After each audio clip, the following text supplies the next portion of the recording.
Ouais. Bonsoir à tous, merci d'être là. Voilà, je voulais vous présenter Saverio Tomasella qui nous fait l'honneur de participer à notre conférence qu'on va co-animer avec Christelle. Christelle, c'est la présidente de l'association Au cœur de notre sensibilité, Christelle Rochon, et moi-même, Caroline Chevalier, coprésidente des Mamans Lumineuses et des Papas aussi, association ressources de parents endeuillés. Donc le thème de ce soir porte sur le vécu du deuil en lien avec l'ultrasensibilité. Saverio est docteur en psychologie clinique, psychanalyste et conférencier, auteur de nombreux ouvrages depuis plus de 20 ans, tels que Renaître après un traumatisme, Les pouvoirs insoupçonnés de l'intuition, et je ne vais pas tous les citer parce qu'il y en a beaucoup trop. Il a fondé également l'Observatoire de la sensibilité en 2016 et la Journée mondiale de la sensibilité en 2019. Saverio est également ouvert au monde subtil et s'est formé à la sophrologie et à l'hypnose. Donc nous avons choisi de faire cette conférence d'une manière la plus simple possible, sous forme d'interview. Avec Christelle, on va lui poser des questions, l'une après l'autre. Si vous pouvez couper les micros, ça serait bien aussi. Pardon, j'ai oublié de vous le dire. On va lui poser des questions. On vous avait demandé au travers du post de proposer des questions, mais on n'a pas eu de retour. Donc, on a fait du mieux qu'on a pu, n'est-ce pas, Christelle? Oui, on a essayé Voilà. d'aborder un maximum de sujets, oui. Voilà. Donc, on va démarrer. Christelle, je te laisse pour la première question. Oui, oui. Donc déjà, je tenais vraiment à vous remercier, Saverio, de nous faire l'honneur, voilà, d'avoir accepté cette invitation, vraiment, pour cette association qui me tient vraiment à cœur. Voilà, et vous avez Merci. vu qu'il y a du monde et c'est vraiment petit par rapport au nombre, malheureusement, de membres. Je crois qu'on est plus de 600, donc merci beaucoup. Merci à vous, merci. Alors, donc là, je vais me lancer pour la première question. Donc, alors, pouvez-vous nous décrire ce qu'est l'ultrasensibilité? Donc, on va commencer par la base, surtout donc les 5 caractéristiques et comment le deuil est vécu par ces personnes à la sensibilité élevée. Oui, alors l'ultrasensibilité ou sensibilité élevée ou haute sensibilité, certaines personnes ont aussi l'habitude de dire hypersensibilité, tout ça c'est la même chose. Ça désigne une sensibilité plus élevée que la moyenne. Donc ce n'est pas une sensibilité différente, c'est une sensibilité plus élevée que la moyenne. Ce qui est important, c'est de voir qu'il y a un continuum, une continuité dans la sensibilité humaine et que 30 de la population, c'est-à-dire presque un tiers de la population mondiale, donc autant chez nous les francophones qu'ailleurs, 30 de la population est concernée par cette sensibilité élevée ou cette ultra-sensibilité qui va se décliner de façon très différente d'une personne à l'autre, mais qui répond à 5 caractéristiques fondamentales. Et je vais vous présenter ces caractéristiques en essayant déjà de préciser comment elles peuvent impacter le deuil. La première des caractéristiques, c'est la définition scientifique de la sensibilité élevée, de la haute sensibilité. C'est le traitement sensoriel approfondi des informations. Tous les mots sont importants. Traitement sensoriel approfondi des informations. Et de façon brève, on dit traitement en profondeur. Qu'est-ce que ça veut dire? Ça veut dire que les personnes hautement sensibles n'ont pas de filtre. Le thalamus, qui est le centre de sélection au cœur du cerveau, le thalamus fonctionne moins. Il y a une sous-activité de ce centre de sélection dans le cerveau chez les personnes hautement sensibles, ce qui fait que les personnes hautement sensibles sont impactées par toutes les informations qu'elles reçoivent au niveau sensoriel, au niveau émotionnel, au niveau cognitif, la pensée, et au niveau des intuitions, on peut même dire en ce qui concerne l'imagination. Souvent, les personnes hautement sensibles ont un très grand sens du détail, sont très observatrices. Elles disent elles-mêmes qu'elles n'ont pas de filtre. Elles vont donc avoir tendance à être minutieuses, méticuleuses, voire perfectionnistes, douter souvent d'elles-mêmes et prendre beaucoup de temps pour peser le pour et le contre avant de prendre des décisions. Donc, on peut imaginer qu'une personne qui vit une situation de deuil la vit d'autant plus fort, d'autant plus fortement que tous les aspects de la situation, au niveau des sensations, des émotions, des intuitions, des pensées et de l'imagination, tous les aspects des situations vécues au moment du deuil, au moment de l'annonce de la mort et après, au moment des funérailles et après, tout ce qui est vécu va être vécu de façon directe, sans être dans une possibilité de s'en protéger. Ce qui va très probablement, vous le direz après, quand, nous en discuterons, ce qui va probablement, à mon avis, intensifier la difficulté, la douleur, l'angoisse, le le fait de ne pas savoir où on est, hein, d'être perdu, d'être un peu suspendu hors du temps, hors de l'espace, au moment des phases du deuil. Et cette première caractéristique débouche sur une deuxième caractéristique fondamentale qui est la conséquence de ce traitement sensoriel approfondi des informations et qui est finalement ce dont parlent le plus les personnes ultra-sensibles ou hautement sensibles, c'est la saturation.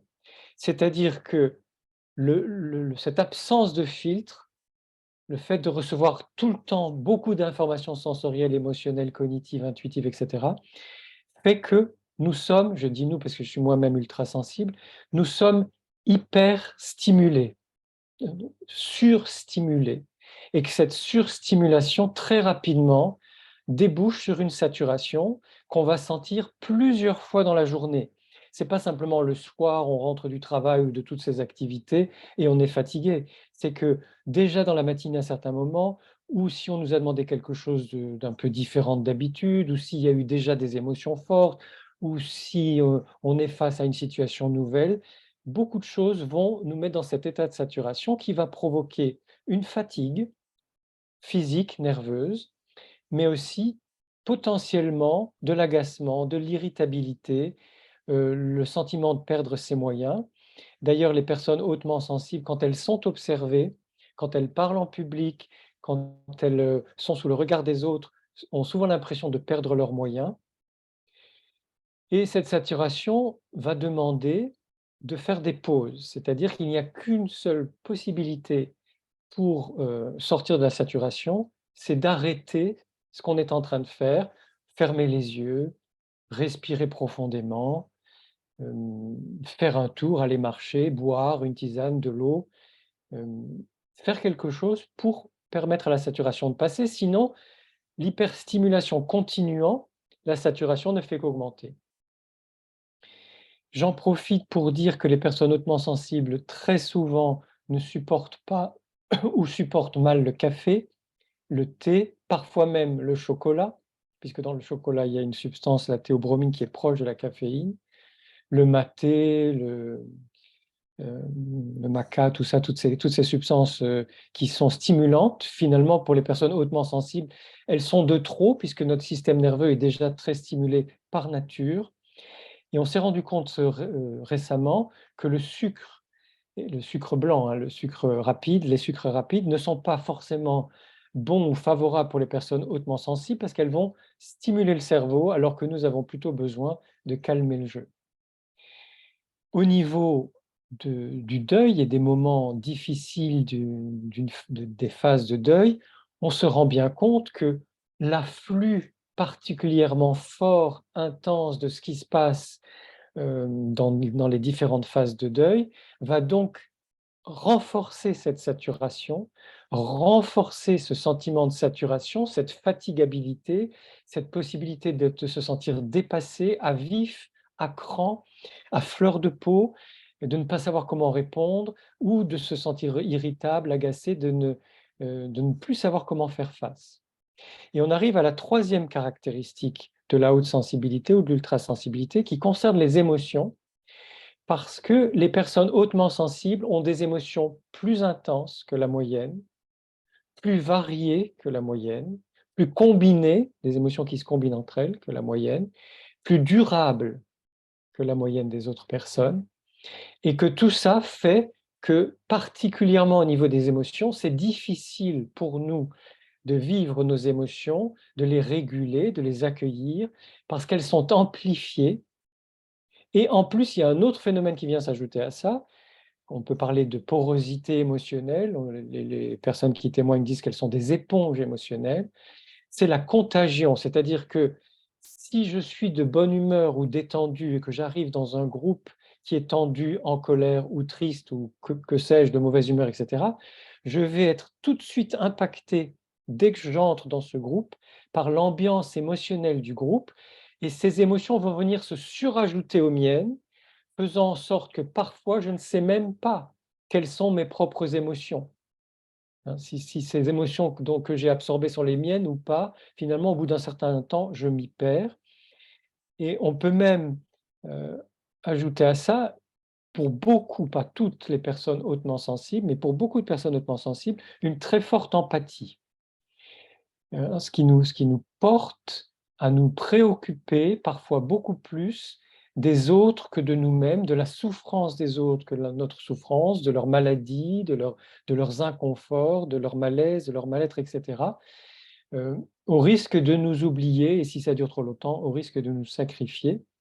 Ce tableau émotionnel, il est central dans la sensibilité élevée et bien entendu, il est aussi central dans toutes les phases du deuil, hein, particulièrement violent, et douloureux au début du deuil, mais il va rester central, tout ce qui est émotionnel va rester central pendant toutes les phases du deuil.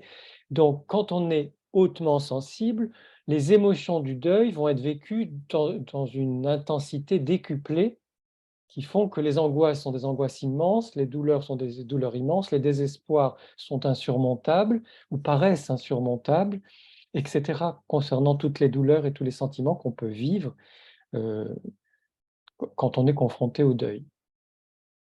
La quatrième caractéristique est très importante aussi, c'est le sens des nuances et des subtilités qui fait que les personnes hautement sensibles ou ultra-sensibles sont très attentives au langage implicite, c'est-à-dire au-delà des mots, comment sont dits les mots, avec quelle intonation, quelle voix, quel regard, quelle mimique, quelle grimace, quel geste, quelle posture, quelle attitude. Et tout ça vient nous interroger, parfois même plus que les mots eux-mêmes et le sens des mots. Et quand on est dans une phase, dans certaines phases de deuil, surtout au début, la confrontation à la mort nous sort du quotidien, nous sort de la réalité commune pour nous faire entrer, on en parlera tout à l'heure de façon plus précise, pour nous faire entrer dans d'autres réalités, qui sont des réalités subtiles aussi. Et si on est déjà très porté sur ces réalités subtiles, bien sûr que ça peut nous aider, mais ça peut aussi nous décontenancer dans certaines phases du deuil. Ces 4 premières caractéristiques ont été découvertes par Helen Aron, une Américaine qui est spécialiste de la question de la haute sensibilité. Helen Aron vit en Californie, et son mari Arthur Aron, qui lui travaille dans une université à New York. Et la 5e caractéristique, qui est très importante aussi, a été découverte par 2 anglo-saxons, le pédiatre Thomas Boyce, qui est américain, et le biologiste Michael Plus, qui est britannique. C'est une caractéristique très importante qui s'appelle la sensibilité avantageuse. Qu'est-ce que ça veut dire?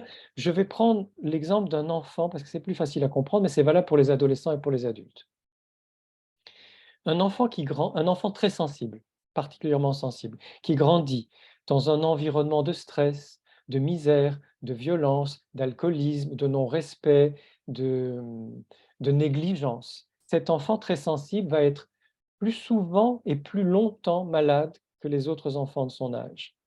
Il va se blesser plus souvent, il va avoir de moins bons résultats scolaires, il va être plus facilement rejeté ou harcelé et avoir de moins bonnes relations sociales. À l'adolescence, il va pouvoir développer des tendances à l'anxiété, à la déprime, voire des tendances suicidaires.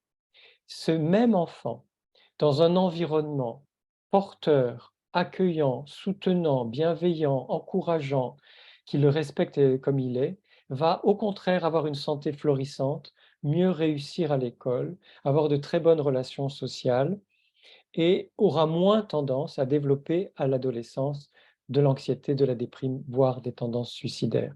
Donc on voit à quel point l'environnement a un impact très puissant sur les personnes hautement sensibles, quel que soit leur âge.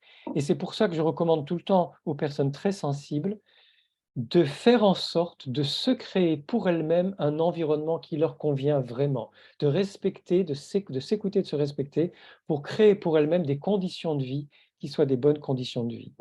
Or, le deuil, surtout au début, puis dans des phases difficiles, vient battre en brèche tous les équilibres que nous avons pu créer pour aller suffisamment bien dans nos vies au quotidien.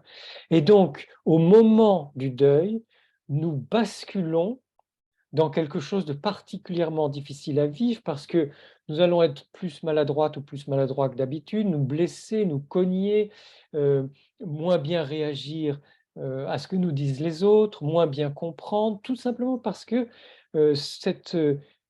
ces conditions de vie que nous avons réussi à créer pour bien vivre avec notre sensibilité sont complètement perturbées par l'événement bouleversant, foudroyant, hem très déstabilisant que nous vivons dans le deuil. Voilà les 5 grandes caractéristiques de la sensibilité élevée. Bien sûr, chacune et chacun les vit à sa façon, ces caractéristiques, hein. Il n'y a pas 2 personnes hautement sensibles qui se ressemblent. Donc ça, c'est vraiment la base qui permet le socle commun de la sensibilité élevée. Merci Saverio. La prochaine question, c'est j'aurais bien aimé savoir quel était votre propre vécu du deuil. Je l'avais écouté sur un podcast et c'est vrai que c'était très intéressant, votre vécu. Alors, j'ai un vécu du deuil qui est moins douloureux que vous, toutes et tous ce soir, car, mes enfants sont en vie et je mesure la chance que j'ai. Hem, En revanche, j'ai été confronté assez tôt, au deuil d'un ami, d'un camarade de classe du conservatoire, Pierre-Jean, qui était oboïste, un oboïste très doué et qui malheureusement, lui et son frère, il avait une sœur qui, elle, n'était pas malade de cette maladie, a eu la mucoviscidose et qui est décédé à l'âge de 19 ans.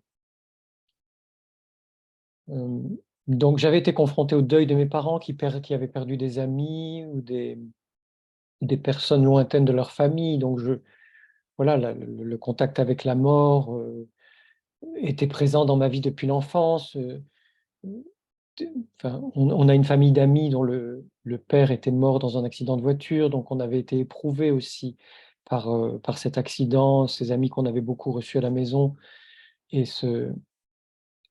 le sentiment que j'avais, je devais avoir 8 ou 9 ans, le sentiment que j'avais, c'était de ne absolument pas comprendre ce que c'était que la mort.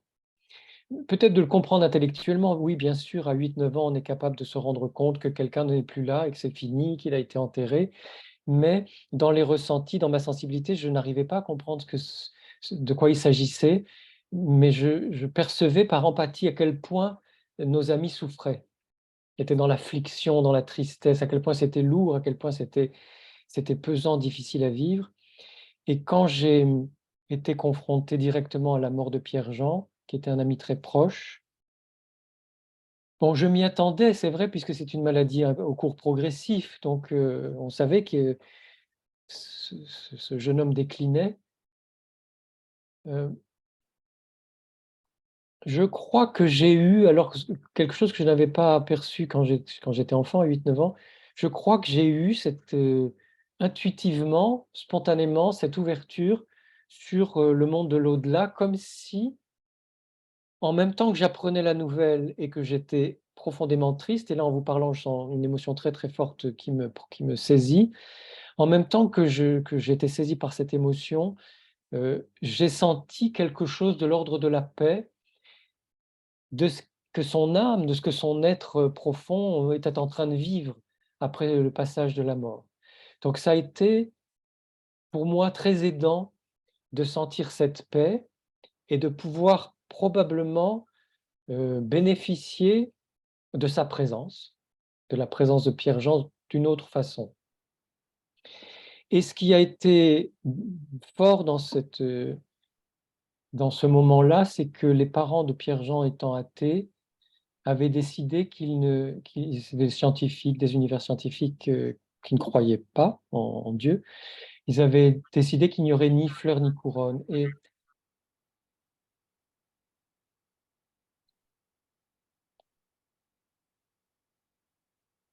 moi qui étais très très proche de Pierre-Jean, qui avait fait du théâtre aussi avec lui, il avait joué le Petit Prince et moi je jouais le renard,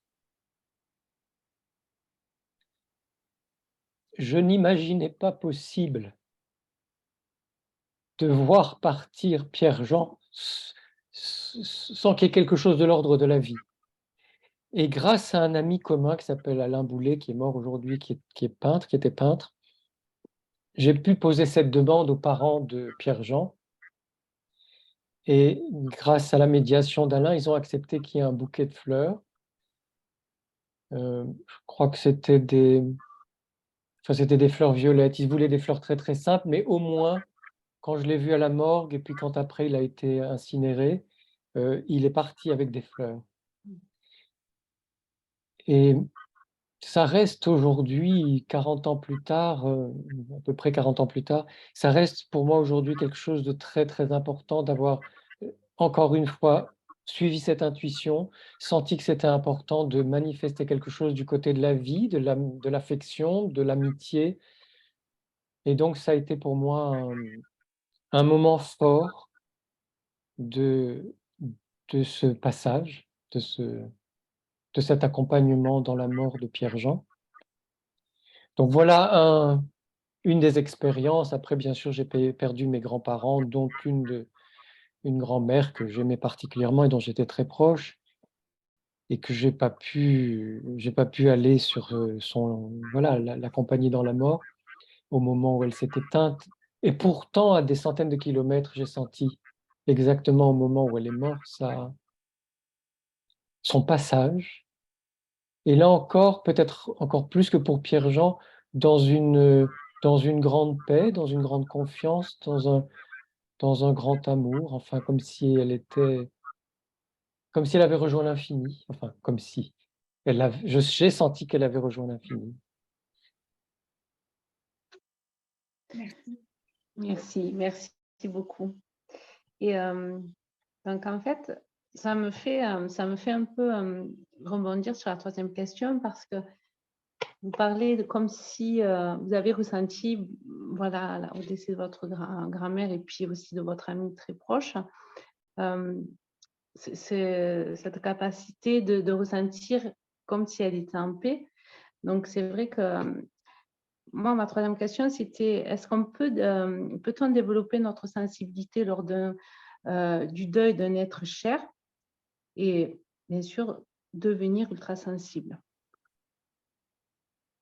Oui, oui, parce que tous les traumatismes, profonds ou graves, et dans le cas d'un deuil, c'est sûr que c'est un traumatisme profond, ça peut aussi être un traumatisme grave, tout dépend de la façon dont l'être cher est mort, hein. Mais bien sûr que l'impact traumatique de ces deuils, de toutes les formes de deuil, va exacerber notre sensibilité le temps du deuil et particulièrement au début, dans les premières semaines et les premiers mois. Donc même si on n'est pas ultra sensible de nature, hein, sachant que la sensibilité élevée, c'est un tempérament, c'est une nature, même si on n'est pas ultra sensible de nature, ces événements-là vont nous rendre plus sensibles que d'habitude, donc plus sensibles que la moyenne des autres autour de nous. Et ça peut être très déroutant de se sentir dans cette sensibilité exacerbée, parce que déjà c'est difficile un deuil, mais en plus, si on se sent comme ça à vif, à fleur de peau, hem, à cran ou dans des difficultés à comprendre le mystère de ce qu'on est en train de vivre, on est dérouté, on est déstabilisé. Alors, combien de temps ça va durer? Ça dépend vraiment des personnes. L'impact de ce deuil-là peut être plus ou moins long et l'ultrasensibilité qui en découle peut être plus ou moins durable. Mhm. D'accord, d'accord.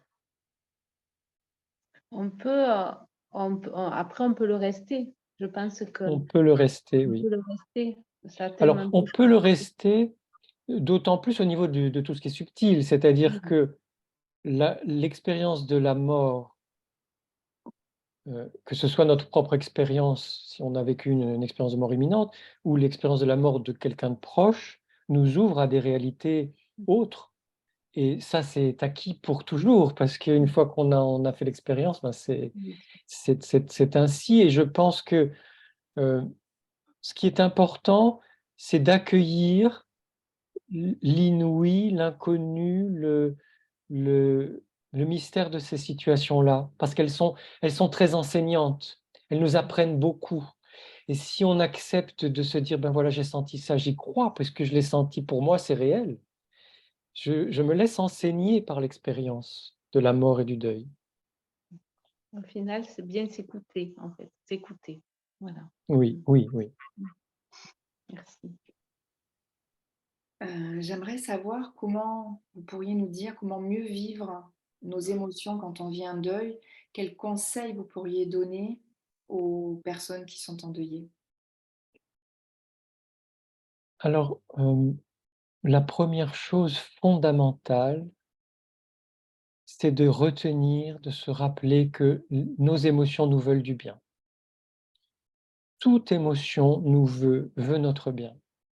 Nos émotions, elles sont là pour nous indiquer ce que nous sommes en train de vivre dans une situation humaine relationnelle. Elles sont là pour nous informer sur notre façon, hein, très particulière à nous de vivre cette situation-là. Donc, la meilleure chose à faire, c'est d'accueillir l'émotion, même si elle nous submerge.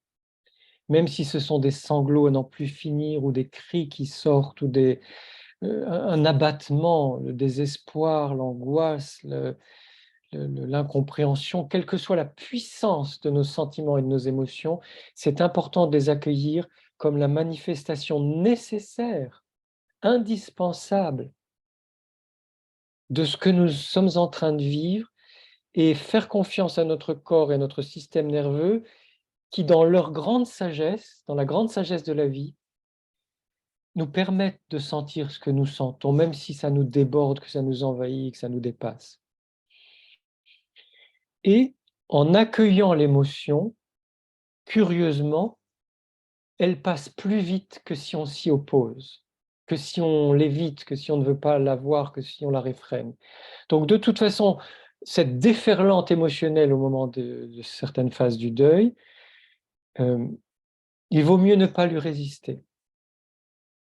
Je le dis comme ça, c'est pas forcément facile à vivre, mais le mieux pour soi, c'est vraiment de laisser l'émotion nous traverser le temps dont elle a besoin, et de l'accueillir comme peut-être, le signe que nous sommes vraiment vivants, et que dans cette vivance, dans cette qualité, capacité d'être vivante et vivant, nous avons la force, vraiment la force, la puissance de faire face à l'impossible, l'insupportable, le l'incommensurable de ces situations de deuil douloureux.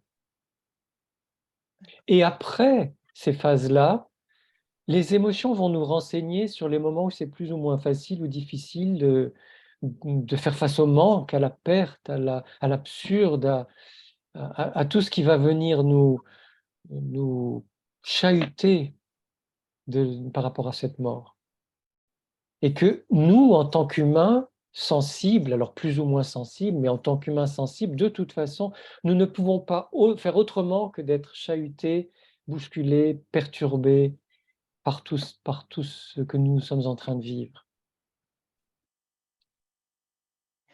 Et Puis, au-delà encore, il va y avoir des émotions plus variées, parce que, comme vous me le disiez dans notre réunion de préparation, il arrive un jour où d'autres sentiments, d'autres émotions viennent montrer que nous sommes vivants et vivantes aussi, malgré la tragédie. À côté de la tragédie, il y a aussi cette capacité que nous avons d'être vivantes et vivants. Ce sont d'autres émotions qui viennent nous informer sur cette renaissance. Vous parlez de notre force, et c'est vrai que au début, bien sûr, on ne le conçoit pas comme ça. C'est une force qu'on va chercher, mais moi, je me rends compte à titre personnel que cette force, dans les fratries, elle est encore plus grande. Ils ont cette force. Alors, du coup, je rebondis sur ma 5e question, en fait. C'est qu'en est-il des émotions liées à la fratrie après la perte de leurs frères ou sœurs, ou de celles des amis proches, qui sont souvent les grands oubliés de ce deuil? C'est difficile, c'est complexe, c'est compliqué parce que c'est déjà, c'est déjà, c'est déjà énorme pour nous de vivre nos propres émotions. Et donc, le plus souvent, c'est difficile, encore plus, d'accueillir les émotions des autres.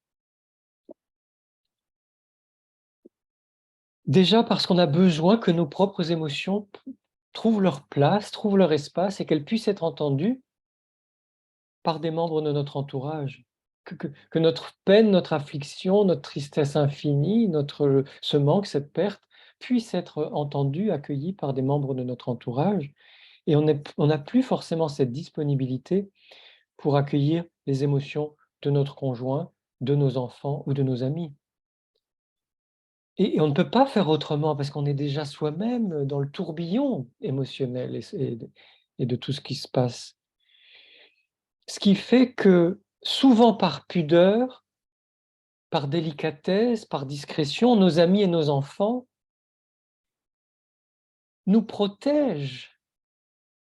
Alors parfois ils peuvent, parfois ils ne peuvent pas, mais en tout cas, il y a toujours cette tendance à essayer de nous protéger en ne nous montrant pas trop leurs propres émotions.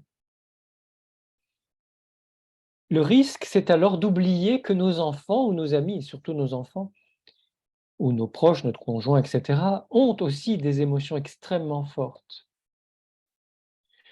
Donc je crois que dans cette situation-là, nous faisons vraiment comme nous pouvons.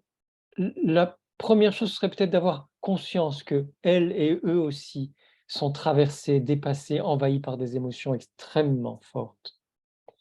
Et qu'elles et eux aussi, dans cette tourmente, font comme ils peuvent et comme ils peuvent et comme elles peuvent. Et peut-être de temps en temps se donner un petit temps pour parler de nos émotions. Et toi, qu'est-ce que tu ressens? Comment ça se passe pour toi? Et peut-être aussi se rendre compte qu'on n'a pas forcément au même moment exactement les mêmes émotions et les mêmes sentiments.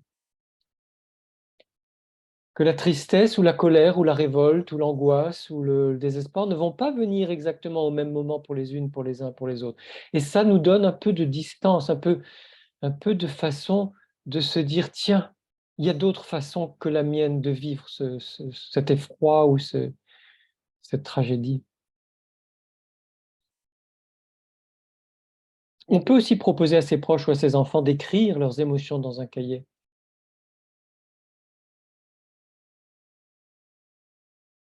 Ou revenir des semaines après là-dessus, sur ce qui s'est passé au moment de l'annonce, au moment de veiller le corps, au moment des funérailles, au moment de la mise en bière même et des funérailles, et dire: «Mais toi, qu'est-ce que tu as senti à ce moment-là?»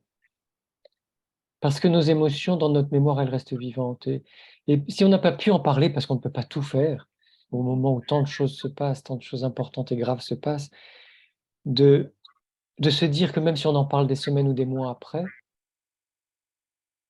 ça va faire du bien à tout le monde.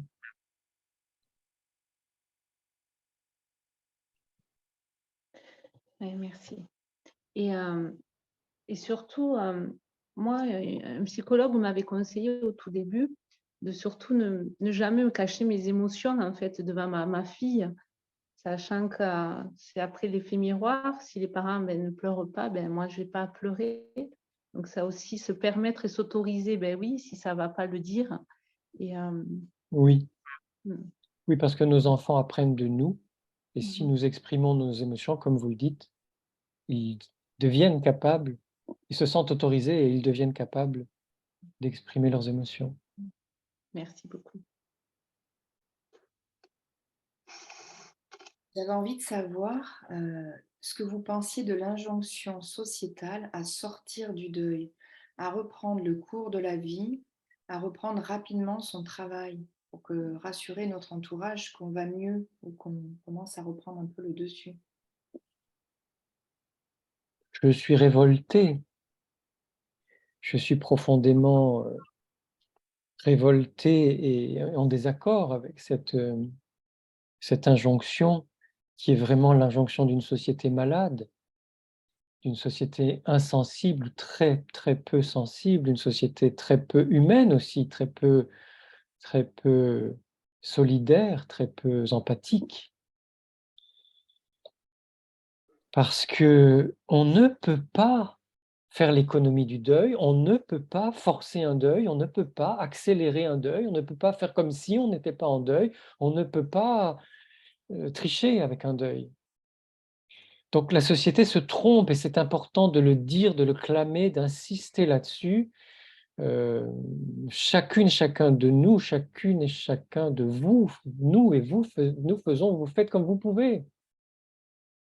Et ça prend du temps, le deuil d'amour prend du temps et quand je dis deuil d'amour, c'est toutes les formes d'amour. L'amour filial, l'amour parental, l'amour amical et bien sûr l'amour amoureux.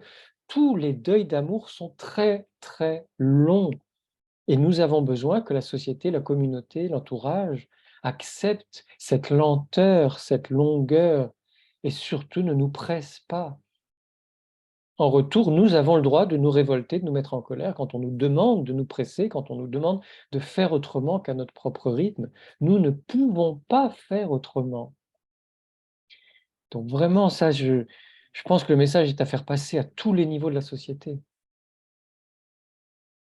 C'est ce qu'on essaye de faire avec notre association, justement. Merci, merci. Proposition pour les 2 premières années en particulier, Mm, des prises en charge de soins qui ne sont pas remboursées, mm, la reprise au travail puisse se faire progressivement. Voilà. Pas parce qu'ils ont rallongé d'une semaine, ce qui est très bien, le Mm, congé de 15 jours maintenant à peu près, mais c'est bien plus, on est souvent arrêté, on est obligé de reprendre, il y a des gens qui deviennent précaires suite à mm, mm, tout ça. Donc derrière, il y a énormément de choses qui se jouent Bien et sûr. on est très attentif à ça et on porte ce projet-là, justement avec le projet Axel. Merci, merci. C'est fondamental. Oui. Oui, parce que voilà, il y a ce rapport aux autres, hein. Notre rapport au monde et aux autres a totalement changé. Nous sommes décalés, hein. Ça, c'est comme vous le dites. Vous m'entendez? Oui, C'est ça bon. Oui. marche? Ok. Donc, nous sommes décalés. Est-ce normal? Donc ça, c'était une des premières questions qu'on voulait vous poser. Et peut-on le dire à notre entourage et est-ce que cela peut être entendu surtout? Parce que des fois, comme on dit, des fois, ça peut être des maladresses, on ne sait pas trop, mais on a l'impression de ne pas être compris. Tout ça est très important, très, très important. Alors ce sentiment de décalage déjà, il vient du fait que la mort fait irruption dans la vie. Tant que nous sommes vivants, même si nous sommes très âgés et que nous savons que nous allons mourir bientôt parce que nous nous sentons décliner, ou même si nous sommes très malades et que nous sentons aussi que nous allons mourir parce que nous déclinons, et à plus forte raison si nous ne sommes pas âgés et pas malades, heu, la vie est branchée sur la vie. La vie, tourne avec la vie est vie et la mort paraît impossible.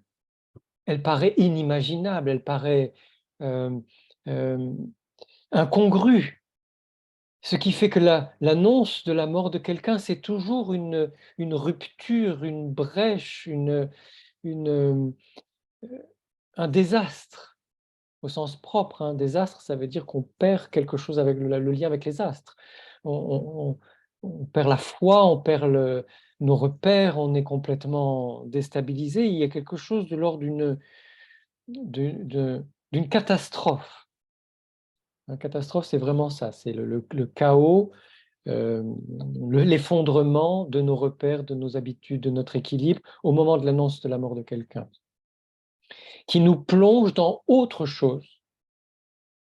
Cette autre chose, c'est que l'être cher ne respire plus, n'est plus vivant, ne nous entend plus, en tout cas de plus de la même façon, ne nous répond plus, ne nous regarde plus, ne peut plus être là à vivre avec nous, et que cette rupture-là, elle nous propulse dans autre chose que ce que les autres vivent. Que la continuité, parfois la routine même, de notre entourage ou de la société. Donc le décalage, il est inévitable, surtout qu'une fois qu'on est plus ou moins rapidement en contact avec l'au-delà, parce que cette brèche, elle nous ouvre aussi sur le monde de l'au-delà, et on sent bien, on sent vraiment précisément, profondément, infiniment que l'au-delà, c'est tout à fait différent. Et que l'essentiel qui se joue au moment de la mort et des jours qui suivent, cet essentiel-là qui est un essentiel d'amour et d'autres choses qu'on a du mal à nommer, n'a rien à voir avec finalement le quotidien ou les habitudes ou les repères ou les représentations même qu'on a le reste du temps. Je vais allumer une autre lumière. Donc ce décalage, il est inévitable, et là encore, c'est important de l'accueillir comme faisant partie de cette expérience de la mort. Or, notre société est une société qui nie la mort. On ne veut plus entendre parler de la mort et des morts, et encore moins de l'au-delà. Alors, le décalage est d'autant plus fort. C'est qu'on a, sauf certaines familles peut-être, mais on n'est plus préparé à accueillir la mort quand elle arrive, plus préparé à parler de ce mystère ou de ce désastre. Et tout ça semble incongru à la culture ambiante. Pour nous, humainement, psychiquement, dans notre santé, nous avons besoin de pouvoir vivre ce décalage profondément, comme je le disais, parce qu'il nous instruit, parce qu'il nous transforme, parce qu'il nous ouvre à autre chose, sans du tout chercher à nous réadapter, à faire comme le monde nous demande de faire, comme l'entourage voudrait qu'on fasse, à nous recaler et à ne pas être décalé, parce qu'à ce moment-là, on risquerait de manquer, de louper cette expérience qui est fondamentale dans le deuil. Alors, ça, c'est la première partie de la question, et il me semble que j'ai oublié la deuxième partie. Oui, c'était peut-on le dire à notre entourage, hein, et cela peut-il être entendu? Cette forme de décalage, en fait, c'est vrai que ça nous paraît, comme vous dites, il y a des choses qui nous paraissent on a, ça nous paraît pas important, quoi. L'importance pour nous, ça n'a plus du tout la même valeur de. Voilà. L'important, ce qui est important pour nous, c'est la relation avec le défunt ou la défunte. C'est de trouver comment continuer la relation autrement, continuer à aimer autrement, comment continuer à vivre sans sa présence physique, mais avec sa présence subtile ou spirituelle, on dit comme on veut, autrement. Comment réussir à continuer notre propre existence sans cette personne. Et tout ça nous focalise complètement, nous absorbe complètement, nous happe et demande toute notre énergie, toute notre attention, toute notre intelligence, toute notre sensibilité, toute notre humanité. Et c'est ça aussi le deuil. Et c'est peut-être ça avant tout, le deuil. Et ça, nous avons besoin de pouvoir l'accomplir. Et pourquoi pas d'en parler à notre entourage, avec le risque qu'ils n'entendent pas, mais ça, c'est autre chose. C'est-à-dire que si je dis quelque chose qui me concerne moi personnellement profondément, et que mon entourage m'entend, tant mieux. Si mon entourage n'est pas capable de m'entendre, au moins je l'ai dit. J'ai pris position en disant: «Voilà moi où j'en suis, voilà ce dont j'ai besoin et voilà ce à quoi je me consacre et vous ne pouvez pas me demander autre chose». Parce que c'est mon choix en vérité profonde, en conscience, c'est mon choix dans mon cœur, de femme ou d'homme, de mère ou de père, d'amis, et cetera, et que ce choix-là, il est essentiel, il est vital, je ne vais pas déroger. Je ne vais pas pouvoir déroger à ce choix-là. Donc je vous préviens. Après, eux et elles, ils font comme ils peuvent, hein, Ah comme ils oui, veulent. oui. Ouais, de toute façon, c'est là où on s'aperçoit aussi dans le cheminement du deuil. On fait quand même un tri dans plus ou moins la famille, peut-être pas, mais les amis. Certains, peut-être membres de la famille aussi. Pour eux, certains, il y en a qui ne sont pas prêts, tout simplement, ou qui veulent le mettre sous cloche et voilà, qui ne veulent pas l'entendre. Mais c'est vrai, comme vous le dites, c'est vrai, quoi, le tabou, le deuil, c'est vraiment un tabou. C'est vraiment un tabou.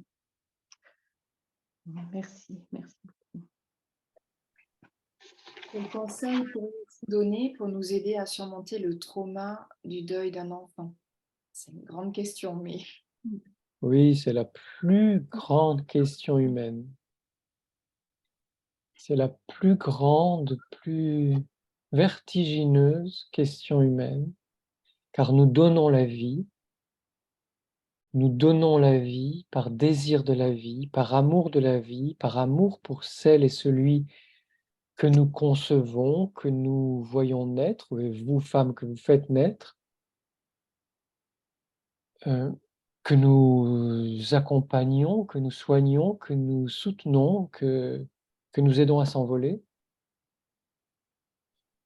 Et tout dans notre orientation parentale est fait pour que cet être-là vive et que nous mourions avant elle ou avant lui. Tout, tout est fait dans ce sens-là. Or, quand la mort de l'enfant survient, non seulement c'est un deuil, le deuil d'un proche, c'est un deuil d'amour comme tous les autres deuils de proches et tous les autres deuils d'amour, mais en plus, ça vient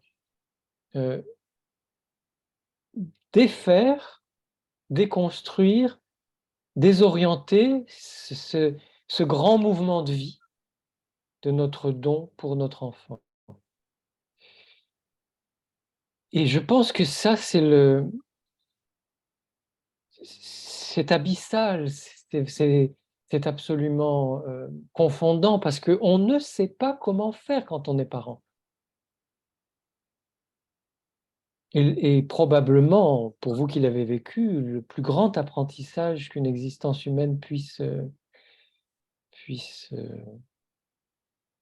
comporter, c'est ça. Comment je fais, moi, parent, pour vivre sans mon enfant? Alors que c'est complètement en dehors de toute logique, en dehors de tout ce qui semble naturel, évident et de ce mouvement de vie.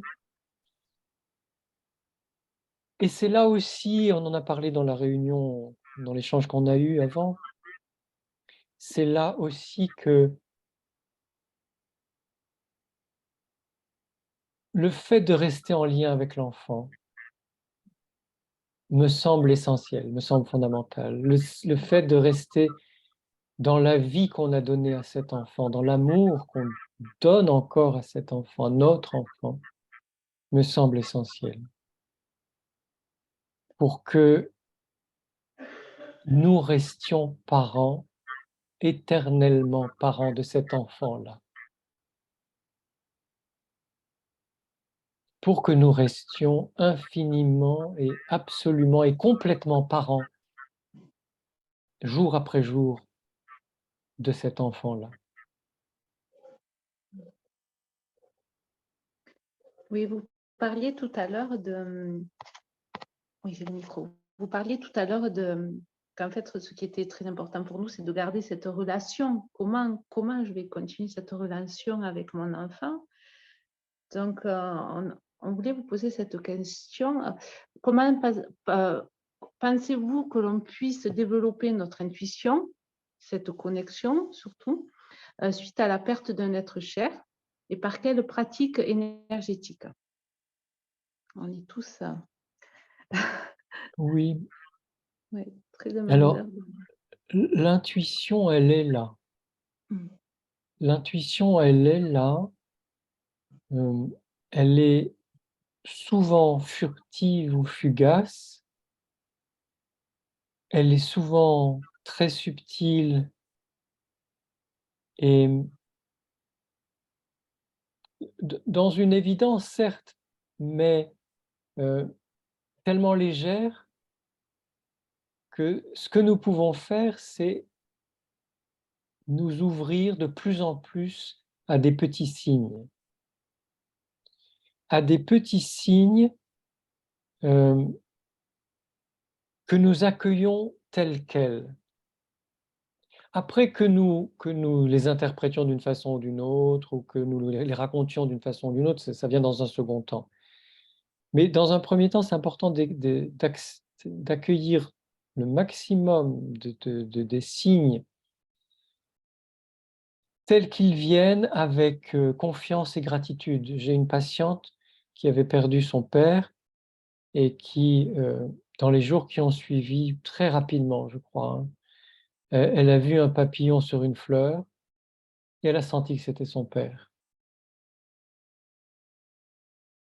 Voilà, c'est d'accueillir le signe et la première chose qui vient est la bonne. Elle a senti que c'était son père, c'était son père.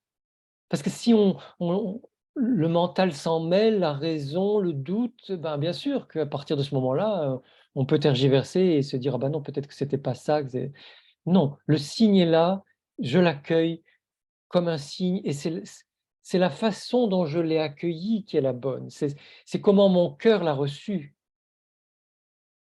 Mon cœur reçoit le signe de l'intuition en vérité et me donne l'information de cette vérité. Donc je pense que c'est ça que nous avons besoin de développer. Nos intuitions, elles sont là. C'est simplement les accueillir dans l'immédiateté du moment où elles apparaissent, avec la toute première information qui nous vient très rapidement, presque immédiatement, en même temps que l'intuition. Et c'est ça, la justesse de l'information intuitive. Donc ça, c'est la première chose à faire. Après, on peut, on peut, se faire soigner par des soins énergétiques. Parce que le fait de recevoir des soins énergétiques nous ouvre aux dimensions des énergies, sans qu'on ait besoin de faire d'efforts. C'est très compliqué l'énergie. On a besoin d'en faire l'expérience.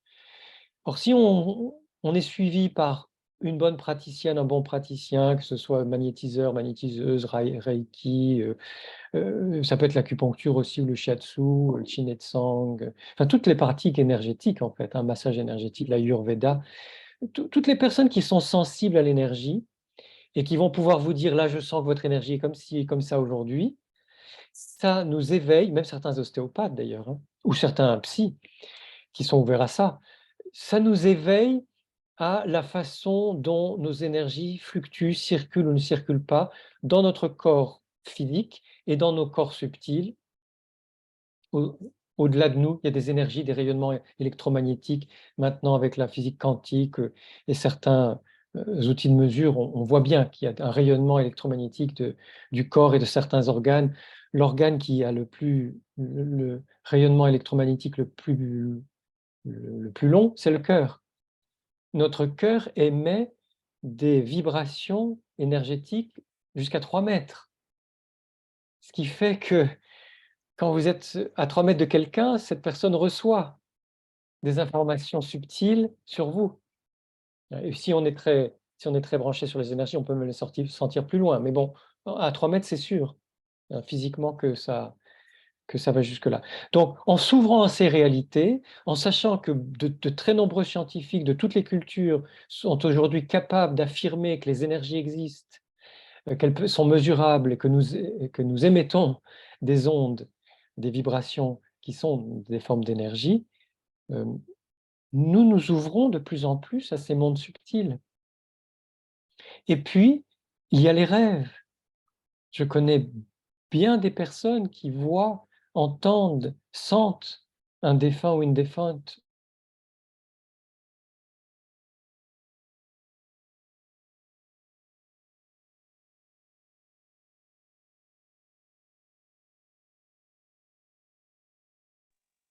Ah, je ne sais pas si vous m'entendez? Oui, Ah, on entend. là, ça a coupé sur Je Saverio. pense que c'est coupé. Ouais, On va voir s'il revient. on va voir, ouais. Ah, c'était passionnant sur les rêves. Ah oui, il va En revenir. savoir plus.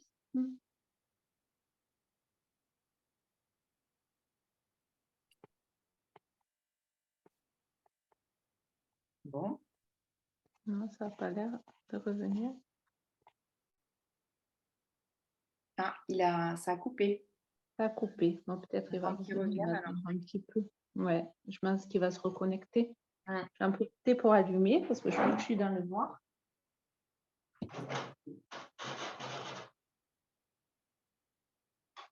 J'espère qu'il va revenir. J'espère aussi. On était presque à la fin de nos questions. Ouais. Oui, se faire confiance. Hein. Ça, c'est- faire confiance à notre intuition, en fait. Hein. Ouais. On a les clés en nous. Hein. Mm. Saverio revient. Je vois pas. La galerie.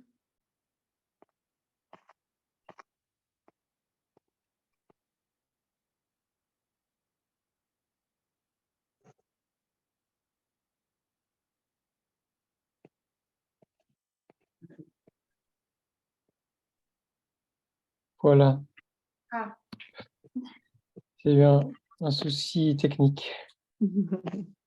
c'était passionnant. Mon ordinateur a eu du mal à redémarrer. Donc, D'accord. je suis désolé pour ce Pas de problème. contretemps. Aucun souci. Bon, mais je pense que j'avais à peu près répondu. Oui, on parlait des rêves. C'était sur les rêves. rêves. Mm. C'est vrai qu'on en fait, c'est peut-être pas tout le monde, mais c'est pas tout le monde qui rêve. Hein. Ça, je sais pas. Il y a des Oui, c'est personnes qui vrai. Alors, il y a aussi des personnes qui parlent aux défunts et qui obtiennent des réponses d'une façon ou d'une autre. Oui. Donc, c'est on vrai. peut bien sûr parler, s'adresser à la personne qui est passée dans l'au-delà. Il y a aussi les médiums spirites. Il y a toute une tradition comme ça chez les anglo-saxons, mais aussi au Brésil, en France, il y a des spirites qui arrivent à entrer en contact avec des défunts. Donc ça peut être une façon aussi de, voilà, par le biais de quelqu'un, il faut que ce soit une personne qui soit de confiance, qui soit très humaine, très sûre et voilà, qui soit dans la bienveillance, l'ouverture du cœur et de l'esprit. Mais on peut aussi faire appel à des médiums ou des spirites, oui. Saverio, vous pouvez remettre votre caméra. Ah oui, voilà, parce que Zoom ne la met pas Voilà. Mais alors, on automatiquement. est vraiment dans la droite ligne sur la dernière question qu'on avait à vous poser. C'était, pensez-vous que la spiritualité est un soutien dans le vécu du deuil et justement ce lien avec qu'on peut avoir éventuellement au travers de médiums et les ressentis qu'on peut avoir soit au travers de songes, hein, plutôt que des rêves, même carrément, des visites qu'on peut avoir nocturnes de nos disparus. Oui, oui, la spiritualité est, à mon avis, l'aide fondamentale, au-delà d'un soutien psychologique s'il est nécessaire, bien sûr, hein. Mais la spiritualité est l'aide fondamentale par rapport à la mort et aux défunts, parce que justement, c'est l'espace de l'esprit. C'est l'espace de l'âme, de la vie, de ce qui est non matériel et nos défunts, continuent à vivre sous une forme qui est non matérielle, hem, qui est spirituelle. Donc quelle que soit la forme de spiritualité, que ce soit un des 3 monothéismes, que ce soit le bouddhisme, l'hindouisme, un chamanisme ou simplement une spiritualité intuitive, de sentir, ces mondes mystérieux, ces dimensions subtiles, et d'accepter d'y entrer, de s'y aventurer. Tout ça me semble important d'oser d'oser d'oser cette quête, d'oser ce cheminement, parce que, là encore, on est dans un monde très rationaliste qui nous décourage facilement, si ce n'est nous déconsidère. Heu, donc c'est important de tenir bon sur nos ressentis, nos besoins, nos désirs et nos expériences de ces dimensions subtiles, énergétiques et mystérieuses. Alors pour ça, moi je m'intéresse beaucoup aux expériences de mort imminente parce que tout petit, je suis revenu de la mort, j'ai eu cette chance-là. Et dans les expériences de mort imminente, tout le monde dit que de l'autre côté, c'est de l'amour, que dans l'au-delà, c'est de l'amour. Très, très vite, une fois que les secondes de la mort sont passées, on se retrouve dans de l'amour, dans une dimension d'amour infini, de lumière et de paix. Donc ça peut paraître cliché de le dire comme ça dans notre monde matérialiste à nous, mais je vous assure que de l'autre côté, c'est comme ça. Et c'est rassurant parce que, nos défunts vivent dans ces dimensions-là et baignent dans ces dimensions d'amour, de lumière et de paix. Et d'une connaissance, directe de tout ce qui est humain, et certaines personnes qui reviennent de ces expériences de mort imminente disent que dans notre vie, ce qui compte, c'est l'amour, la compassion, la gratitude. C'est de faire preuve d'amour, de compassion et de gratitude. Envers nous-mêmes, envers les autres, c'est ça qui compte. Donc cultivons-le. Cultivons l'amour. Mmh. Et donc, je ne savais pas que vous aviez vécu une expérience de mort imminente. Vous aviez quel âge? Oh, j'étais bébé. J'étais bébé, je suis mort d'une maladie incurable et ma grand-mère qui m'a veillé m'a permis, de revenir. C'était, incompréhensible. Voilà, cette fameuse grand-mère, Et en plus, je comprends le lien alors effectivement. voilà. Mmh. Et vous aviez des choses à faire, ça c'est certain. Il y avait Voilà, probablement, oui. beaucoup de choses à Mmh. partager. Mmh. Mmh. Merci pour toutes ces réponses à ces questions. Et vraiment, moi, ça me fait vraiment chaud au cœur d'entendre un éminent spécialiste comme vous s'exprimer aussi librement sur des sujets aussi touchy quand même, on va dire. Mmh. Mmh. Et qui, effectivement, dans notre société, hérissent un Mmh. peu le poil et nous font passer Mmh. pour des illuminés un petit peu. Mmh. On avait prévu de terminer cette conférence par une pratique que vous pouvez nous montrer pour calmer le stress et l'anxiété. Ce serait une belle manière de passer à la pratique. Mmh. Oui, alors ce qui se passe dans les moments clés du deuil, heu, c la panique, l'angoisse, l'effroi, le désespoir, l'angoisse, la douleur, tout ça affecte profondément notre système nerveux autonome. Et pour nous aider, dans ces moments-là, les mots sont de peu de secours. Et dans le long cours d'un deuil d'amour, il y a des phases où se réveillent ces affres, hein, ces moments très, très difficiles, douloureux, perturbants. Donc ce que je vais vous proposer, ce sont des mouvements qui agissent directement sur le système nerveux autonome. Alors, il faut savoir que dans ces moments-là, si on a froid, la première chose à faire, c'est de se couvrir, un pull, une couverture, et cetera. Si on a soif, la première chose à faire, c'est boire. C'est-à-dire que nos besoins physiologiques dans ces moments-là doivent primer sur tout le reste.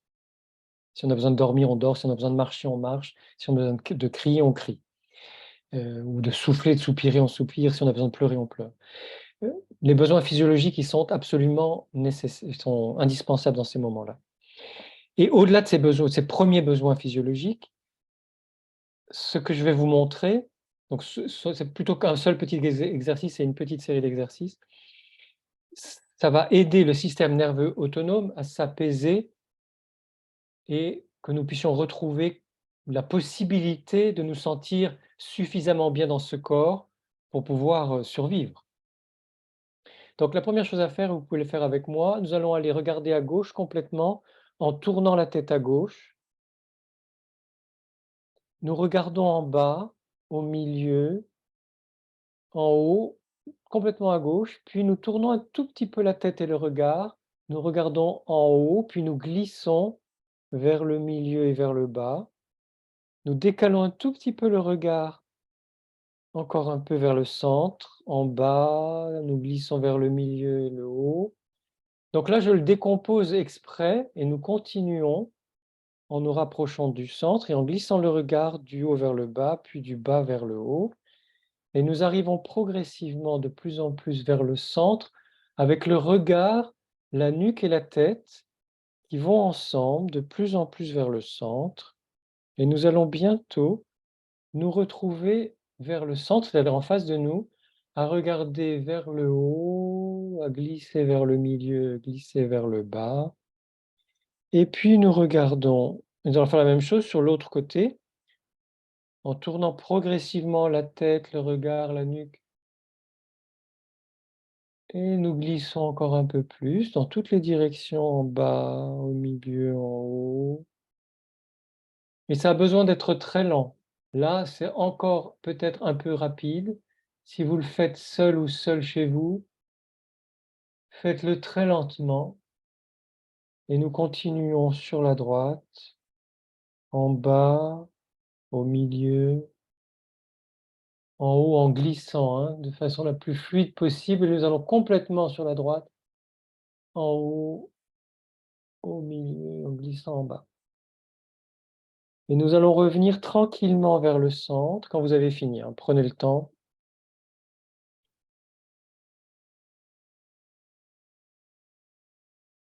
Donc là, je l'ai beaucoup décomposé. Les premières fois, c'est bien de le décomposer et de le faire très lentement. Une fois que cet exercice est intégré, on va le faire de façon plus souple, de regarder dans toutes les directions et de faire en sorte que la tête, le regard, le cou soient souples et de faire ça très lentement parce que ça réactive notre système nerveux autonome du côté de l'apaisement. À la suite de cet exercice-là, alors, si on n'a pas le temps, on peut simplement tourner lentement la tête d'un côté, glisser la tête vers le centre et la glisser de l'autre côté. Ça, c'est une autre façon de faire l'exercice si on a moins de temps et on fait ça plusieurs fois. Là, je le fais un peu rapidement, hein, mais on peut bouger la tête comme ça et on laisse le regard libre d'aller où il veut.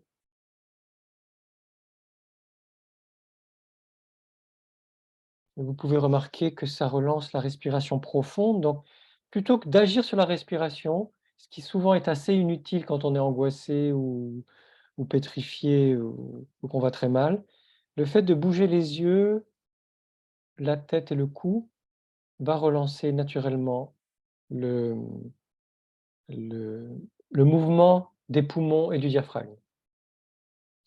Après, on peut faire le jeu des 10 couleurs, c'est-à-dire que vous allez nommer dans la pièce,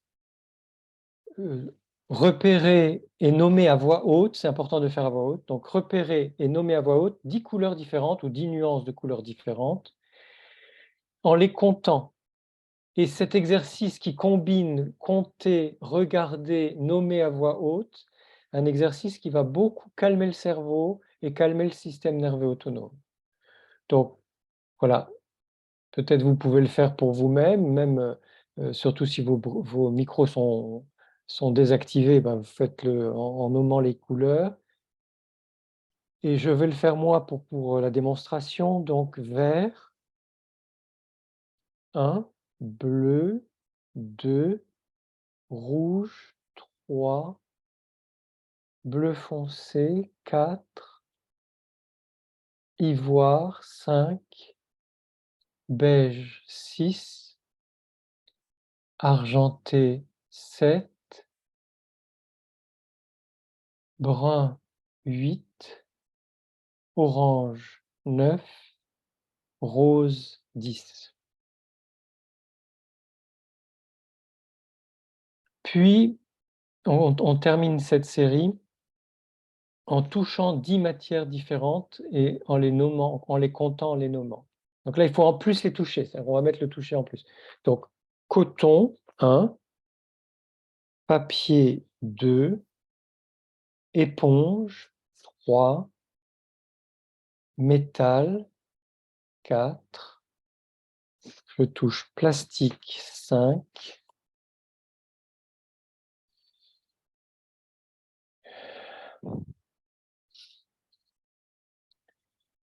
pierre, j'ai des pierres devant moi, 6, le bois du bureau, 7, les mailles de la tasse, 8, mes cheveux, est-ce qu'il en reste? 9, comme je ne trouve pas d'autres, ma peau, 10.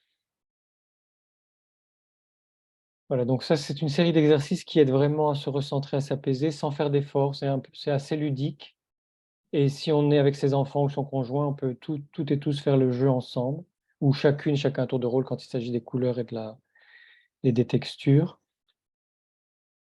Sinon, il y a aussi quelque chose de très important pour se réassurer ou se rassurer, c'est de toucher avec la main opposée, on va toucher le bras et on caresse les bras en montant jusqu'aux épaules et en descendant jusqu'aux coudes. On touche bien les coudes et on remonte jusqu'aux épaules.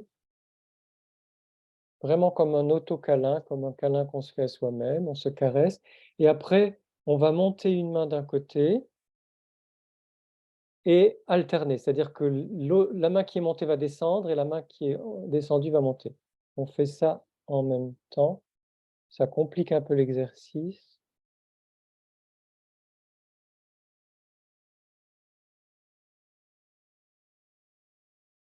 Et maintenant, sans se préoccuper du sens, on va malaxer les muscles des bras, pétrir les muscles des bras. Ça redonne conscience de son corps, de sa présence ici et maintenant dans ce corps-là.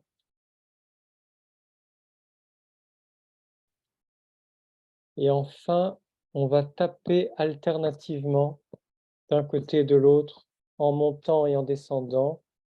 On monte jusqu'aux épaules, on descend jusqu'aux coudes. Si on a le temps, on peut faire ça après sur les avant-bras, c'est un peu plus difficile. On peut le faire sur les cuisses et les mollets. On peut taper sur le ventre, on peut taper dans le dos pourvu qu'on n'ait pas de problème, dans le ventre, hein. Mais, de toute façon, on tape pas très fort, hein. Mais ça permet vraiment de retrouver sa présence corporelle. Et enfin, puisqu'on est dans les tapotements, vous connaissez certainement l'EFT, donc on peut, en répétant des phrases qui nous permettent de prendre conscience d'où on en est et petit à petit d'apaiser, avec 3 doigts, enfin moi c'est comme ça que je pratique, de faire d'abord au-dessus des yeux. Par exemple, je vais dire, «Je me sens un peu fatigué», bon c'est pas rien à voir avec la conférence de ce soir, c'est en ce moment. «Je me sens fatigué, je me sens fatigué». Après on va sous les yeux, je sens une lourdeur dans les membres, dans les bras, dans les jambes. Après on va sous le menton, mes pieds sont un peu cotonneux.